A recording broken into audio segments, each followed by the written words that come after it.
Good morning to all of you. CGM, FSDD, Director Bird, Principal NBSC, Mr. Day from FSDD Head Office, officials from Reliance Foundation, members from FPOs, CBBOs and POPIs.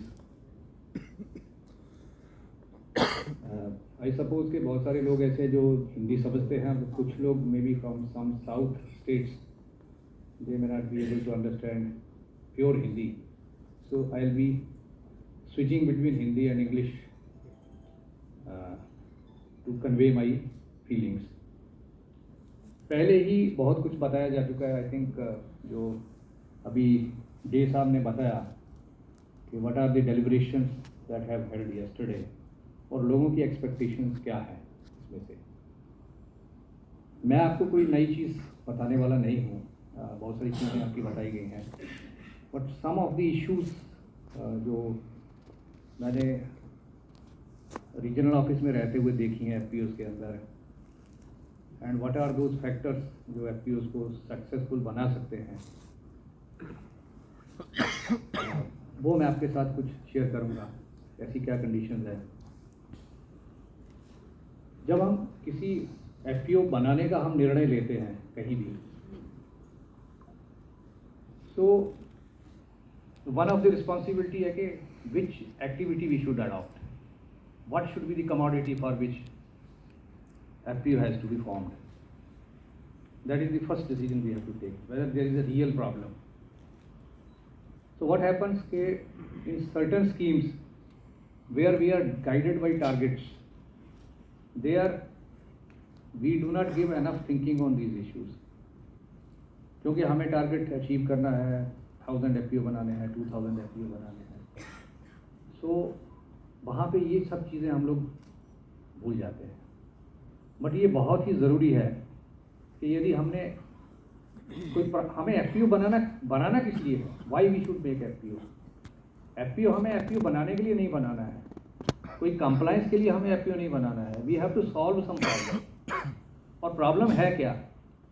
Suppose आप देखिए, आप एक ware house में जाते हैं अपना सामान रखने के लिए, क्योंकि जब आपका हार्वेस्ट होता है crop, then the prices are low, और उससे बचने के लिए आपको स्टोरेज करना है.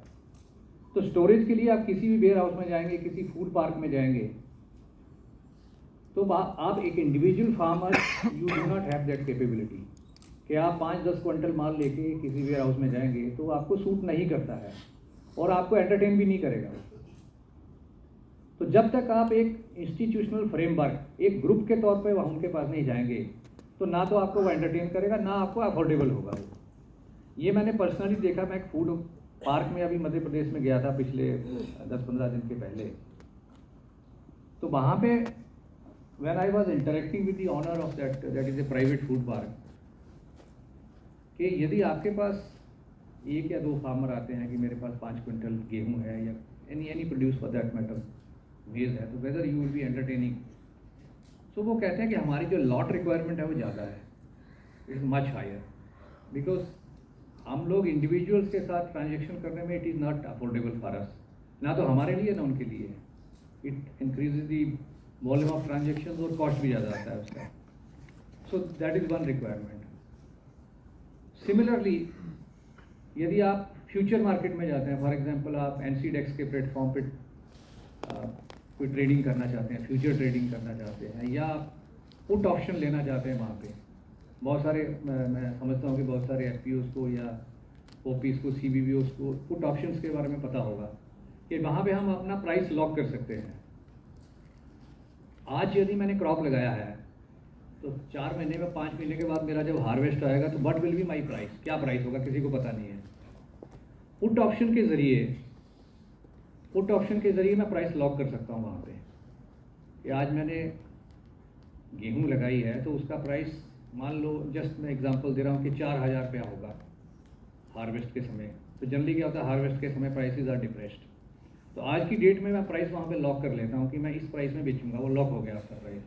उसके लिए आपको वहाँ पे एक प्रीमियम देना होता है, वो प्रीमियम दे के आप प्राइस लॉक कर दिया। तो यदि जिस वक्त हार्वेस्ट आता है उस वक्त यदि मार्केट प्राइस उससे कम है, जो आपने प्राइस लॉक किया, आपने 4,000 का प्राइस लॉक किया है और मार्केट प्राइस मान लो 3,000 है या 3,500 है, तो आप उस जो लॉक किया आपने प्राइस उसके ऊपर आप अपना डिलीवरी दे सकते हैं और आपको प्राइस मिलेगा, बिकॉज वो कॉन्ट्रैक्ट है आपका एक, और ऑनर होना ही होना है क्योंकि आपने उसके लिए प्रीमियम भी दिया है। लेकिन मान लो मार्केट प्राइस उससे ज़्यादा है तो you can go for market price, आप you can square off your commodity in the market. तो वहाँ भी जाने के लिए आपको मिनिमम लॉट साइज चाहिए, वहाँ भी इंडिविजुअल फार्मर्स नहीं कर सकते। आप जानते हैं बहुत सारे फ्यूचर मार्केट में तो ट्रेडर ही काम करते हैं, तो हम एफपीओ क्यों ना ट्रेडर बन जाए, व्हाई नॉट। एफपीओ को यदि सक्सेसफुल होना है तो बिजनेस एंटिटी बनना ही पड़ेगा। We have to come out of that production mind. But ये भी सच है कि एफपीओ का हर मेंबर ये नहीं कर सकता, इंडिविजुअली नहीं कर सकता। ज्वाइंटली करने के लिए उसके पास एक फ्रेमवर्क चाहिए, जिसके लिए आपके पास आपके पास सीईओ है, आपके पास बोर्ड ऑफ डायरेक्टर है। हमारा जो बहुत सारे एफपीओस का उस स्टेज पे नहीं पहुंचने का कारण एक ये भी है कि जो बोर्ड ऑफ डायरेक्टर और सीईओज हैं उनका मेंबर्स के साथ डिस्कनेक्ट है। मतलब वो 10-15 आदमी ही डिसीजन मेकर्स हैं and they are not able to convey to their members कि वो कर क्या रहे हैं। This is one of the reason. तो मेरे को लगता है कि इस मुद्दे को हमें बड़े ध्यान से सोचने की जरूरत है कि whatever decision we are taking we have to convey to our members. जब तक मेंबर्स आपके कन्विंस नहीं होंगे आपके डिसीजन से, तब तक वो आपके साथ वो जुड़ाव उनका हो ही नहीं सकता। आप देखिए जितनी भी ऑर्गेनाइजेशंस हैं, चाहे आप अमूल की बात कर लीजिए, चाहे कोई और ऑर्गेनाइजेशन आप ले लीजिए जो सक्सेसफुल हुई हैं कोऑपरेटिव के रूप में। अब कोऑपरेटिव एक किस्म का एफपीओ ही है। एफपीओ तो एक जनरल टर्म है जिसमें आप कोऑपरेटिव भी हो सकता है, कंपनी भी हो सकता है, कोई और भी फॉर्म हो सकता है। तो जितने भी ये इंस्टीट्यूशनल स्ट्रक्चर हैं, जितने ये कलेक्टिव हैं जो भी सक्सेसफुल हुए हैं, आप देखेंगे उनका मेंबर्स के साथ जुड़ाव बहुत अच्छा है। They have very good connect with their members. Dairy के केस में आप देखिए मेंबर्स के साथ उनका डेली का कनेक्ट है। Daily they have to deliver, daily they will get their prices and if there have any problem it will be solved. लेकिन एफपीओ के केस में whether we are doing it, आपका जो कमोडिटी है आप जो डील कर रहे हो उसके केस में whether we are doing it. मैंने देखा है कि बहुत सारे एफपीओ ने ऐसी कमोडिटीज चूज कर ली। For example J and K से I don't know whether somebody is there, apple का उन्होंने चूज किया कि एप्पल के ऊपर हम एफपीओ बनाएंगे, या नॉन फार्म सेक्टर के अंदर कारपेट है वहाँ पे कारपेट बनाएंगे। अब एप्पल के केस में क्या है, ये ऐसी कमोडिटीज है जहाँ पे market is well established, channels are well established और उनको तोड़ना इतना आसान नहीं है और farmers are very much comfortable with such channels. तो उनका मार्जिन शायद उतना ज़्यादा ना हो but markets are well assured. ऐसे केसेस में सक्सेस ऑफ द एफपीओ में take lot of time. So while identifying your commodities we have to be very careful, market study होनी चाहिए। You have to find the problem, right problem and then try to solve it. That is my first thing. दूसरा ये है कि एक बात यहाँ पे आई थी कि पैक्स वर्सेस एफपीओ। तो हम लोग कहते हैं कि PACS are the original FPO. Actually आप देखें तो ये कोऑपरेटिव ही है, ओरिजिनल एफपीओ है। What we are trying to do is we are trying to infuse business sense. Packs may be they are doing certain functions, but they are not aligned to the market. Now in FPOs we are trying to make the market linkage, make a market sense of it, which is lacking in the packs. So the underlying principle is कि अपने को market से link होना है, whether it is credit linkage, value addition, market linkage, whatever it is. We have to do it. Role of the CEO is very very important, absolutely important. बहुत सारे एफपीओस मैंने जे&के में भी देखे हैं, जैसे सैफरन फार्मर प्रोड्यूसर ऑर्गेनाइजेशन है, farmer producer company है वहाँ पे कश्मीर में। So CEO's role is absolutely, CEO ने उस FPO को कहाँ पे पहुँचा दिया within a span of just 2 to 3 years। Similarly हमारे पास अलाइड एक्टिविटीज़ के हैं, कुपवाड़ा डिस्ट्रिक्ट में हमारे पास FPOs हैं जो मिल्क के साथ डील कर रहे हैं। Those who are established milk ATMs, Baramulla में मिल्क ATM किया उन्होंने, श्रीनगर में मिल्क ATM किया। सो जो इनोवेटिव थिंकिंग है, दे स्टडीड द मार्केट के यहाँ पे मिल्क की प्रॉब्लम है, दीज आर द डिस्ट्रिक्ट जहाँ पे milk is not easily available, so they decided these innovative steps. So similarly, I request all of you, particularly the CEOs, board of directors and OPs, they have this responsibility कि they should tie up with the market participants. उनका काम ये है। बाकी production level requirements farmer are already taking. Maybe we can also help those farmers in production related activities also to increase their productivity, to give them latest technology. That is also one part of the FPO. The FPO doesn't look only at the market, but it looks the entire value chain. कल की discussion में आपने बताया कि our focus should be on value chain. बिल्कुल, that is the hallmark of the FPO. But there are many challenges in value chain, I mean processing particularly, और market linkage. सो जब तक आप मार्केट पार्टिसिपेंट्स हैं, जैसे आपके रिलायंस फाउंडेशन है, ITC है, ये इस तरह के जो कारपोरेट हाउसेज है, जब तक आप उनके साथ जुड़ेंगे नहीं, तब तक आपके लिए वो एक लिंक जो है वो मिलना थोड़ा सा मुश्किल है। तो ये बड़े सौभाग्य की बात है कि ऐसे पार्टिसिपेंट आपके साथ आके खुद बैठे हैं, आपके साथ जुड़ना चाहते हैं। तो we are really thankful to them. They will like to become part of this value chain, and I think we should all take advantage of this. ये बहुत ही अच्छी बात है। इसमें क्रेडिट लिंकेज में बहुत सारे चैलेंजेस हैं। यदि किसी ऑर्गेनाइजेशन को ग्रो करना है, एनी ऑर्गेनाइजेशन, फॉर एग्जांपल आपने बिजनेस प्लान बनाया है, उसको आगे लेके जाना है, तो credit has to be there. Without credit it is not possible. और क्रेडिट के लिए आपको फैसिलिटीज पता ही है, अभी तो क्रेडिट गारंटी फंड भी आया है, बहुत सारी अवेयरनेस भी नाबार्ड ने भी और भी ऑर्गेनाइजेशन ने बहुत सारी अवेयरनेस बैंकर्स के लेवल पे भी किया है। बैंकर्स को, बहुत सारे बैंकर्स कंफर्टेबल नहीं होते हैं इसके साथ कि नया जब कॉन्सेप्ट था, जब SHG आया था 1992 में, इमेजिन कीजिए, तो कोई सोच नहीं सकता था कि ये इस तरह का कॉन्सेप्ट भी चल सकता है। लेकिन आप देखेंगे कि now it is one of the largest micro finance program in the world which NABARD has initiated. I am proud to say that. And Government of India has adopted it as NRLM. So there is some value in it. Similarly, FPO also, where NABARD has formed around 7,000 FPOs, this concept has also been taken by the government for launching a central sector scheme on FPOs, 10,000 FPOs. So ये इस बात को दर्शाता है कि इसके अंदर value है, इसके अंदर पोटेंशियल है। शुरू में बैंकर्स के अंदर भी काफ़ी हेजिटेशन था, इवन गवर्नमेंट ऑफिशियल्स के अंदर काफ़ी हेजिटेशन था।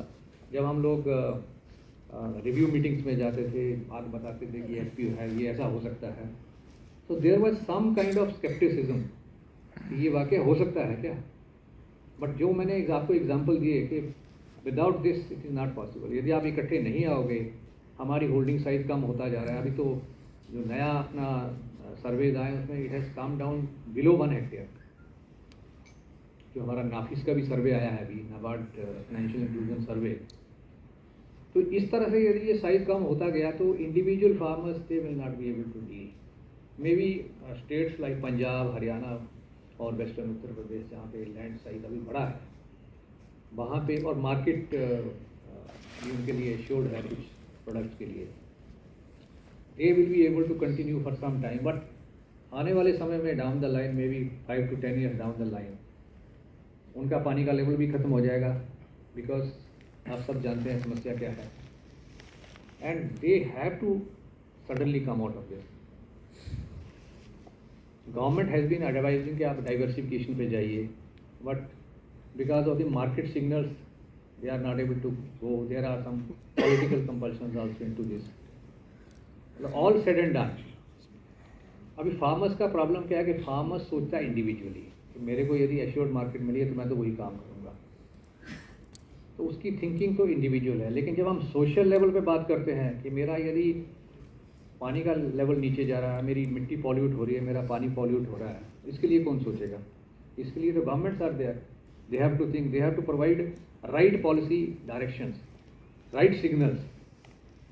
सो आज नहीं तो कल this will come, this has to come, because agriculture is the only sector where reforms have not happened. 1991-92 के बाद all sectors में reforms हुआ, but agriculture is the only sector which has escaped all kinds of reforms. आपने government ने लाने की कोशिश भी की थी, सही थे गलत थे वो अलग बात है, लेकिन उसके ऊपर भी काफ़ी विवाद हुआ था. लेकिन जो हमारी प्रॉब्लम्स चल रही है, यदि उनको हमें सॉल्व करना है तो कोई ना कोई रिफॉर्म आपको लाना ही पड़ेगा. यदि आप नहीं लाएंगे तो फार्मर्स के लिए भी नुकसान है इसमें, और इन सब को डील करने के लिए आपको इकट्ठे आना ही पड़ेगा. दूसरा मैं ये कहना चाहता हूँ कि बहुत सारे आपके जितने आप लोग एफपीओ के लोग हैं, बहुत सारे आपके आसपास अच्छे एफपीओ भी हैं. हो सकता है 10% हो, 20% हो, कुछ भी हो. तो जैसे हम लोग कॉलेजेस में समर इंटर्नशिप चलाते हैं, समर इंटर्नशिप प्रोग्राम होता है कि बच्चों को छुट्टियां होती है तो किसी प्रोजेक्ट पे हमें लगाते हैं. तो मेरा आप लोगों से रिक्वेस्ट है कि आप जो नए एफपीओ हैं, they should send their people to the successful FPO as a summer interns. 15 दिन, 20 दिन, 1 महीने के लिए आप भेजिए उनके पास, जाइए वहाँ पे, समझिए, बैठिए, उनके देखिए कैसे वो डीलिंग्स करते हैं, what is their market behaviour, corporate के साथ कैसे उनका वार्तालाप होता है, उनकी ट्रांजैक्शंस कैसे होती है, क्रेडिट एजेंसीज के साथ कैसा बिहेवियर है उनका, and what are the various covenants जो उनको आपको समझने की ज़रूरत है to be able to successful. So ये आपके लिए एक अच्छा अपॉर्चुनिटी हो सकता है. आप अपने लोगों को भेजिए, एक एक्सपोजर भी हो जाएगा, और एक you will bring a better understanding as to which are the factors which can make these institutional successful.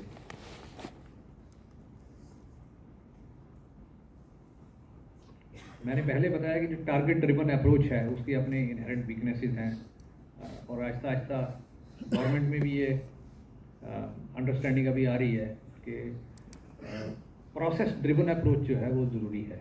जो प्रोसेसेस हमें फॉलो करनी है वो 1 2 3 4 सारी फॉलो करनी है, then we will be able to have a very strong institution. Like SHG में हम लोग करते हैं कि पंचसूत्रा हम लोग जो है एसएचजी में करते हैं. तो जिन एसएचजी ने पंचसूत्रा किया है, जो प्रोसेसेस पूरी फॉलो किए हैं, उनका सक्सेस रेट बहुत अच्छा है, ये आप देखेंगे. और शुरू में तो एनआरएलएम ने भी थोड़ा शॉर्टकट किए थे, bypassing all these things, but now they have also understood के without following these all these steps success cannot come through shortcuts.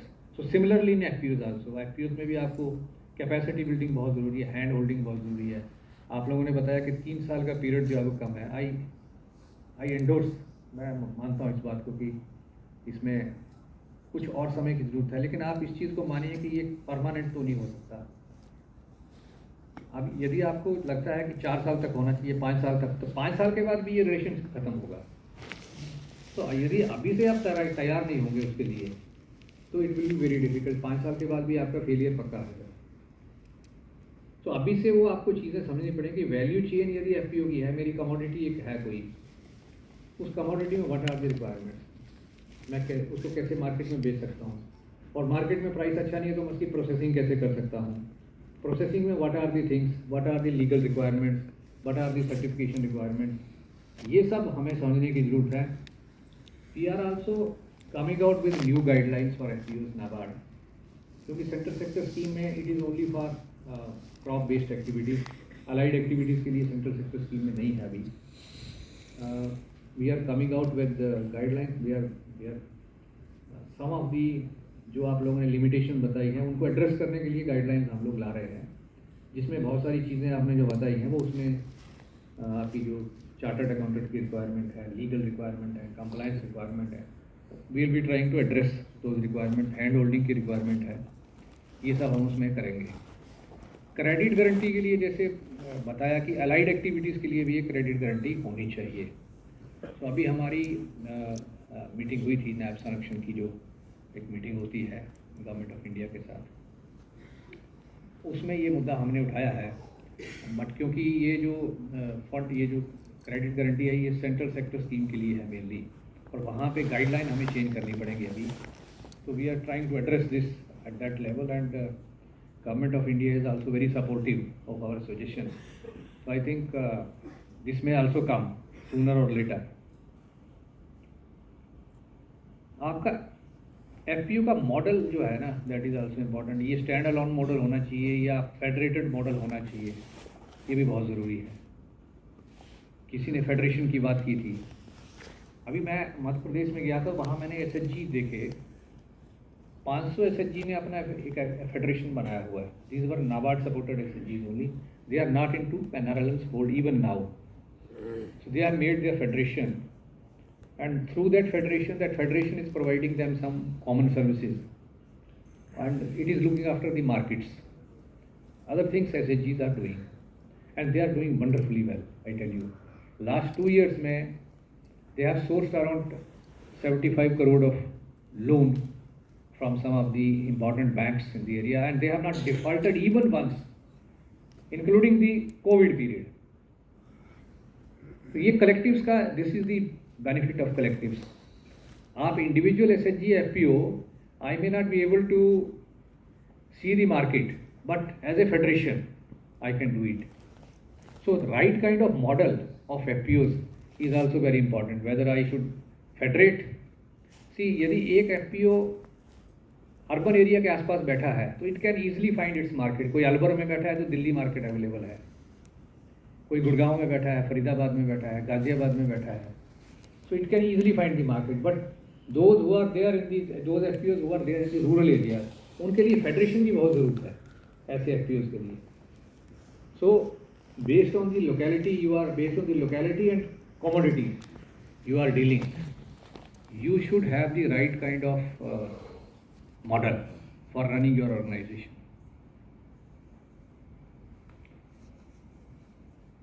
Women SHGs, जहाँ जहाँ अभी हम देख रहे हैं कि वुमेन का पार्टिसिपेशन SHG में तो काफ़ी है, बट FPOs में बहुत ज़्यादा नहीं है अभी। और वुमेन का पार्टिसिपेशन FPOs में क्यों होना चाहिए? आप देखेंगे एग्रीकल्चर, बहुत सारी एक्टिविटी वुमेन ही करती हैं। The land is in the name of male folk, but most of the agriculture activities are done, most maybe or majority of the activities are done by. So their involvement is very, very important, because they have got a very good understanding of production level as well as other things. So they should be made part of this institutional structure. तो जब तक आप उनको आगे नहीं लाएंगे, forefront पे नहीं करेंगे, आई कैन गारंटी यू कि the more women you bring into FPOs, आपका सक्सेस रेट ज़्यादा होगा। और ये हमने ऑल वुमेन FPOs कुछ बनाए थे कुछ जगह पे, वहाँ पे सक्सेस रेट इज ऑलमोस्ट 100%, ये आप मान के चलिए, because their sense of being practical is very high, ये मान के चलिए। दूसरा, when you are dealing with the market, quality consciousness is very, very important. Quality is absolutely important. Himachal में कुछ लोगों ने स्टडी किया था FPOs के ऊपर, बिकॉज FPOs का क्या होता है कि ऐसे हिली एरियाज में FPO members are far dispersed. कोई यहाँ पे है, कोई 10 किलोमीटर दूर है, कोई 50 किलोमीटर दूर है। So how when you take the product to the market, how do you ensure the quality? और वहाँ पे ये मुद्दा सामने आया था बिल्कुल, कि जब हमने कोई मार्केट से ऑर्डर हमारे पास आया और हमने किसी एक पर्टिकुलर डिस्ट्रिक्ट में FPO मेंबर को बोल दिया कि आप डिलीवर कर दो प्रोडक्ट, आप पर्टिकुलर लोकेशन पे डिलीवर कर दो, लेकिन बाद में पता लगा कि हमारा क्वालिटी के ऊपर कोई कंट्रोल ही नहीं है FPO का, तो उससे उस FPO का नाम बहुत ख़राब होगा। सो ये आपको FPO लेवल पे, जो हम कॉमन सर्विसेज की बात कर रहे हैं, this is one of the common service. Quality assurance one of the common service. आप उसका proper grading, packaging is very important. आप पैकेजिंग अच्छा नहीं करेंगे तो पैकेजिंग यदि आपका अट्रैक्टिव होगा तो 50% प्राइस तो आपका वैसे ही बढ़ गया।